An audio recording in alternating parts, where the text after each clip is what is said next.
This is Dave Meltzer with Entrepreneurs, the Playbook, and we have a consummate entrepreneur. This guy has gone from nothing like me to 8 figures in income. He gets it in the space that we need to get.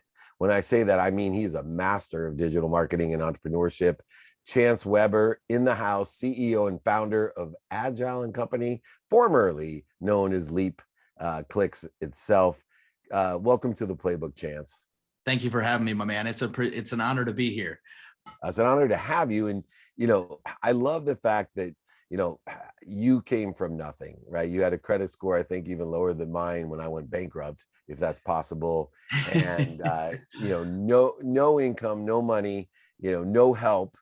And you were able to turn that into a huge success, not only just for you with 8 figures of annual revenue, but literally helping other people in the same position reach the objectives and vision that they have for themselves, which is even more importantly to me than your personal success is the success that you've helped other people attain. What for you is the turning point? Where did you say to yourself, this is not me? I'm not a 400 credit score guy. I'm not a broke guy. I'm bigger than this. Yeah, it's a great question. And I don't know if there was this magic aha moment for me, but I think that I do remember one specific time. I got up to go to work and my car was gone. It was repossessed. And it was a very demoralizing moment, right? That's just like, wow. And I was living with a girlfriend at the time who knew I was struggling, but maybe not to that extent. And it was a very demoralizing time, but I don't know if there was a specific aha moment that I was like, wow, I'm meant for more than this. I think I always knew that I had talent and potential, but it was more so of hitting the rock bottom point in life of having nothing to lose by making a dramatic change and trying to go do something for myself. It was more so out of my circumstances, I would say, than this moment that happened.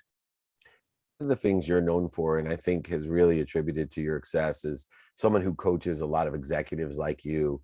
Is I talk about knowing your timing and risk tolerance, and incorporated when people ask me, so what does that mean, timing and risk tolerance? I said, you got to understand and align with your own budget, your own timeline, and your own objectives.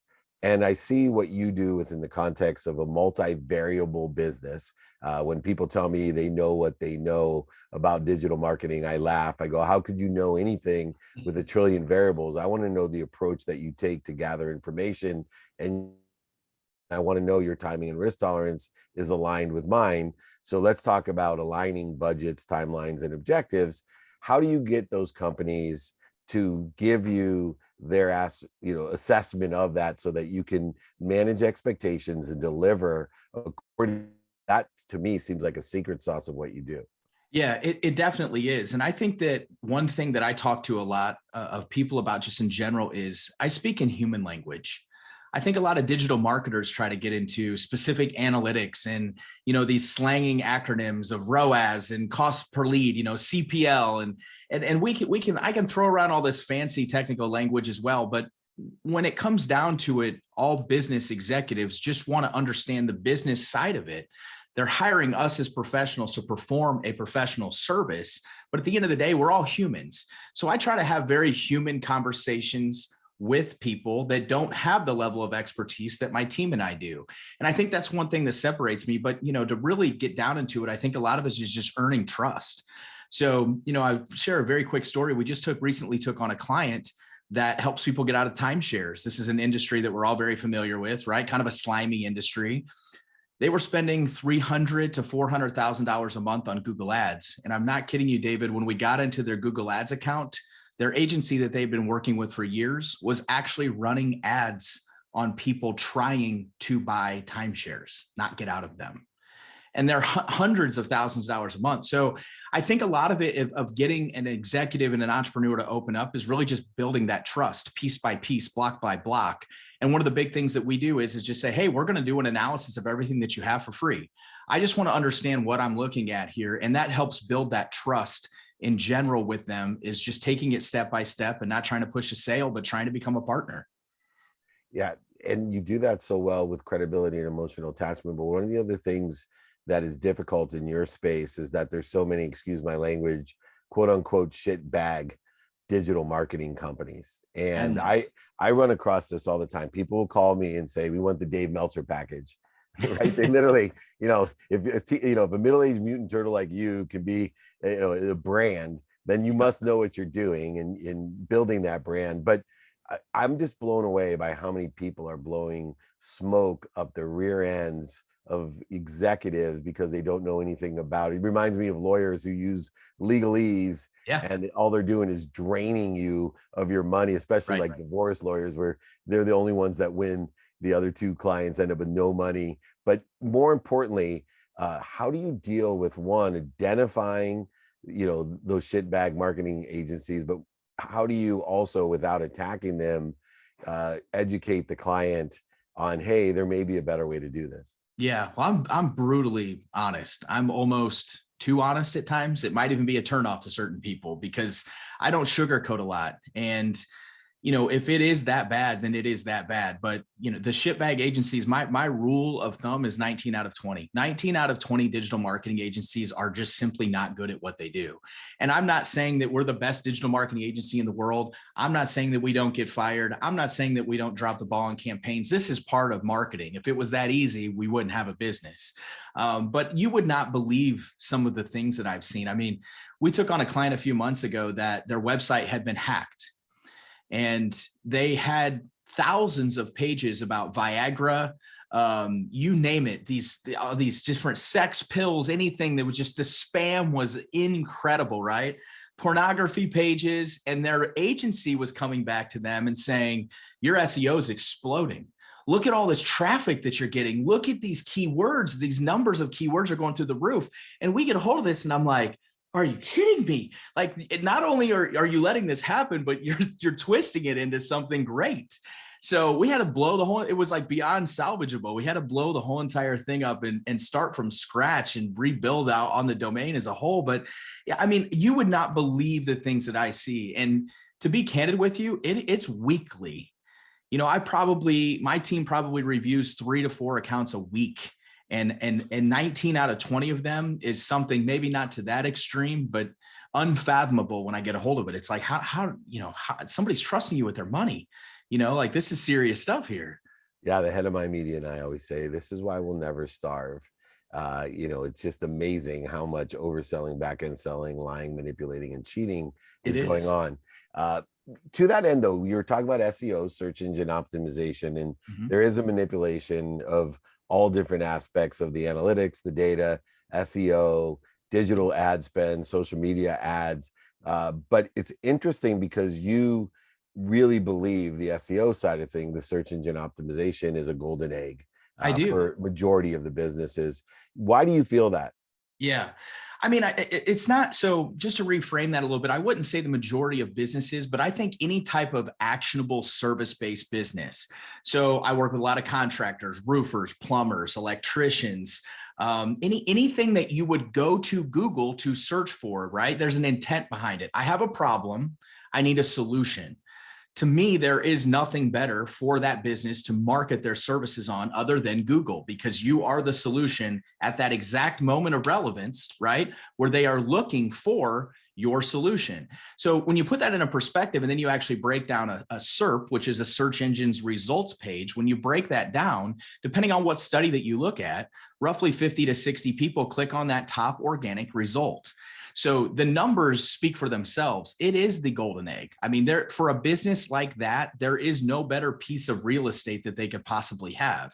Now, in a perfect world, they would have a little bit of everything, right? I'm not saying, hey, that plumbing company shouldn't run social media ads. They absolutely should.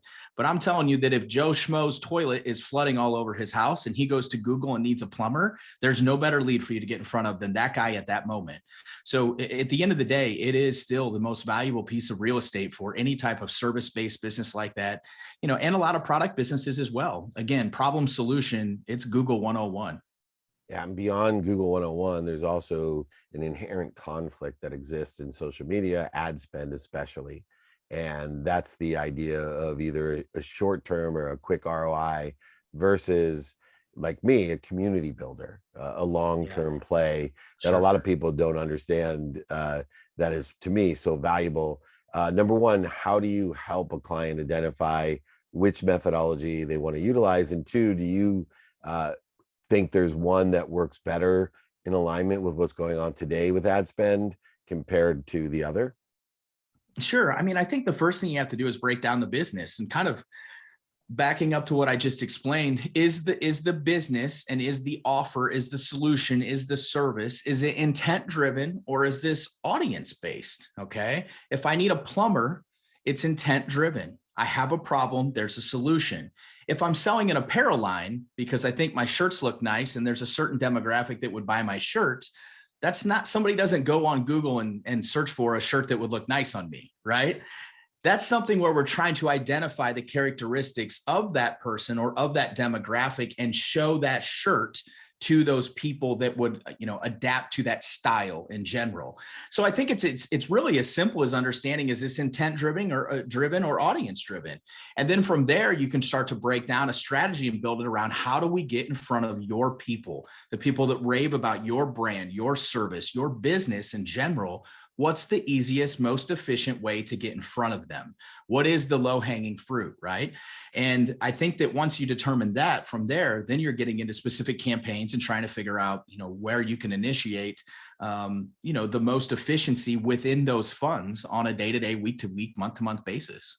It's funny because I do a lot of negotiation training since Lee Steinberg in the genre and brand of Yeah. negotiating. And I always talk about compelling events. And I said, imagine the greatest compelling event is your kitchen is filling up with water. How much leverage do you have in negotiation against the plumber? Are you going to ask him how much it is?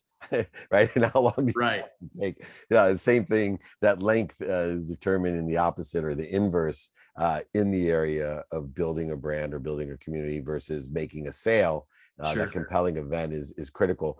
One of the other things that people may not know about you, and you just touched on it barely, is you are a people person. And you could tell in the trades, you have to be a people person. You have to meet people where they're at. You can't use high level vocabularies, vernaculars, and acronyms that are going to scare away a Right. plumber or a person in the trades.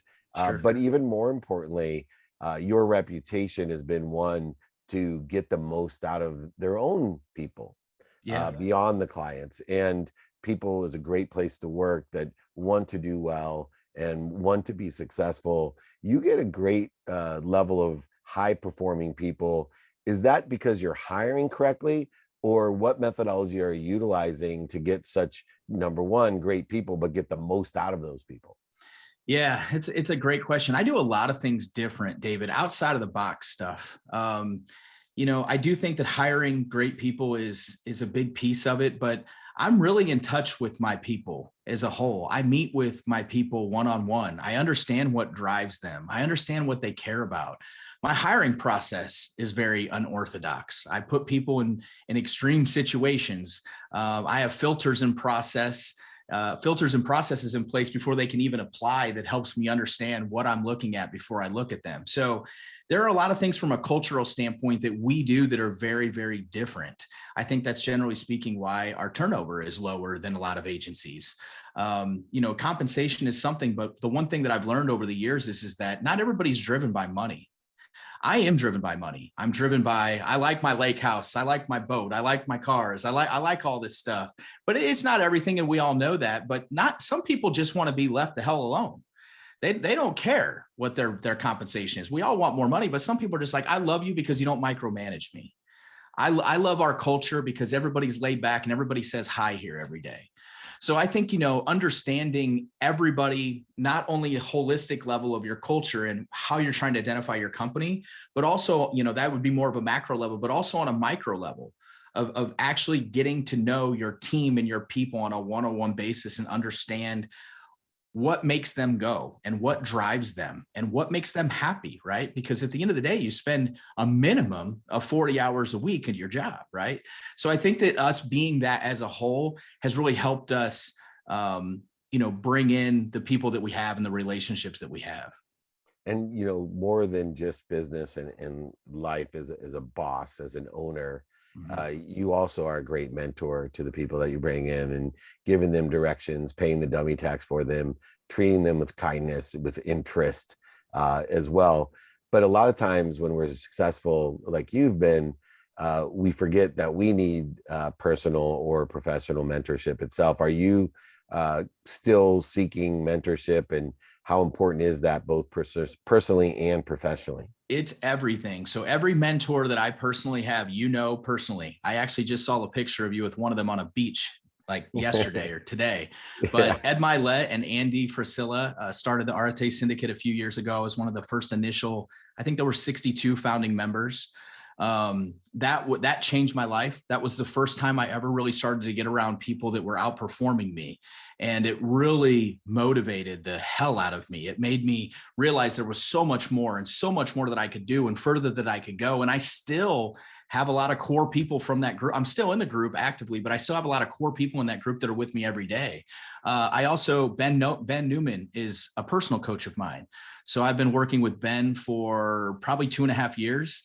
We're all over the place now. Ben Newman is my client. I'm his client. We have mutual clients. We have all kinds of stuff that's crossing over now, right? The beautiful world of relationships. But I talk to Ben every couple of weeks, and then any time in between it, he just sent me a text message before I jumped on here and said, "Hey, tell David I said hi." So, He's awesome. mentors are everything. It's for me, they're everything. They open up so much possibilities, and to be able, I feel like I have a lot of self-awareness, but to have people that are at levels that you admire and that you look up to help you with that even more. They make you realize more about yourself and how you think and how you feel. You're one of these people. I watch your content and I'm like, damn, that is good. Like that hit me. And I'm like, can David, can he adopt me? That's what I'm thinking to myself all the time. Can you adopt me? I need another But son. We're in. That's awesome. So perfect. I'm happy. I would love to come into the family, but no, I think that having that touch with those people like that, it has changed my entire life. I was successful before them, but now, at least in the eyes of society, I'm very successful because of them I and their and I mentorship. and that's I think a commonality, the desire that you must be what you can be, which you obviously have, but also surrounding yourself with the right people and the right ideas. And for me, when I started surrounding myself, instead of with middle-aged partiers, suburban dads gone wild, and started hanging out with Jack Canfield and Bob Proctor and John Asseroff and Michael Beckwith and Dahlia and Ed and Edwin, and it's Sure. amazing. I dropped everything yesterday when they called and said, "Hey, man, we were supposed to. They're down here for 2 weeks. We're supposed to get together." And said, "Hey, we have to go. One of their wives is going to be on Name That Tune." And so they're like, "You got to come down here." And my wife Yeah. looked at me and she said, "Let's go." And there's nothing better, because at the highest frequency, it's not just the mentorship, and we're in that capacity. Ed and I are co-mentors, right? He knows Sure. a lot about things that I don't know about, and I know a lot about things that he doesn't. And it becomes weird because the lines, like with you and Ben. Sean Dill's another guy, that the Black Diamond Club, I've been mentoring him for years, and Lacey Book, and now the lines are so blurred because of the relationships that we Yeah. have and the Yeah. amount of business dealings. It's like, am I still coaching you? Because I know we talk every day. Like I'm not really Yeah. sure. Last question. Obviously, I think we're in a downturn. I believe we're in a recession already. People I do may too. be in denial, but I think it's more than ever important to hire people like you, because all the fakers are going to be gone, and it's Yep. just going to leave a more economical methodology to build community or to make sales. And that's really the two things that you want to do with what you do, digital marketing. You either want to build a community, Yeah. or you want to make sales, or both. I Sure. like both if you can. But how do you see the next few years playing out if the downturn continues in your space? Sure. Well, the first thing is all the guys that rented the Lambos and popped the doors and stood, on Instagram like this, That's my selling a last video, man. Yeah. selling a $997 course. Those guys are going to be gone. I can promise you that.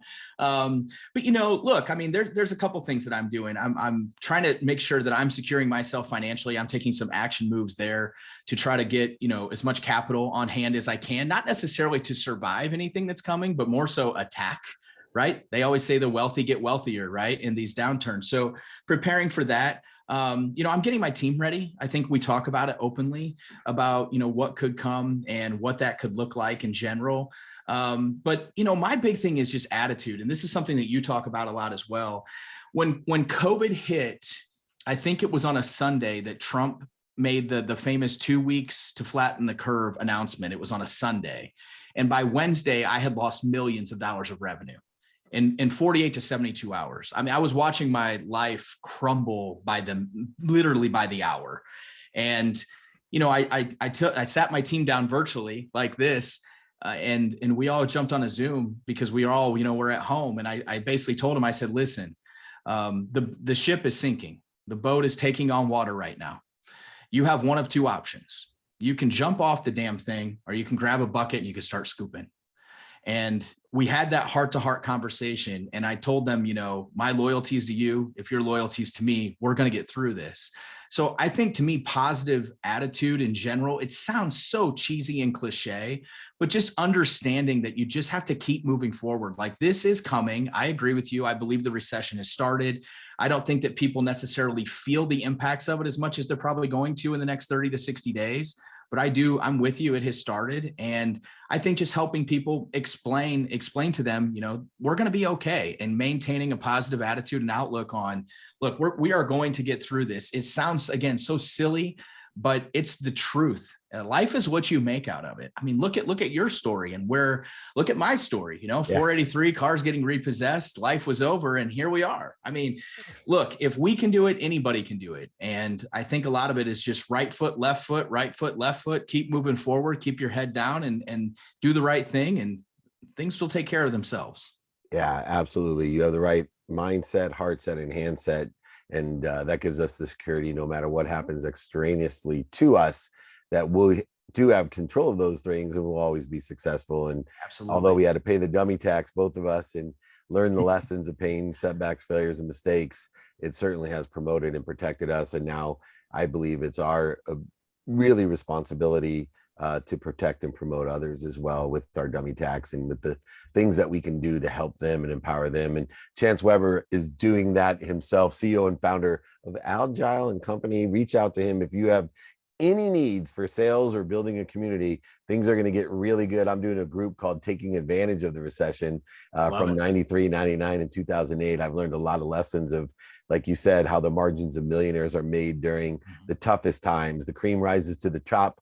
I bring the creams on right here, and that's what Chance Weber is. Check him out on my TV show as well, coming out. He's an incredible entrepreneur. Thank you so much for elevating others to elevate yourself.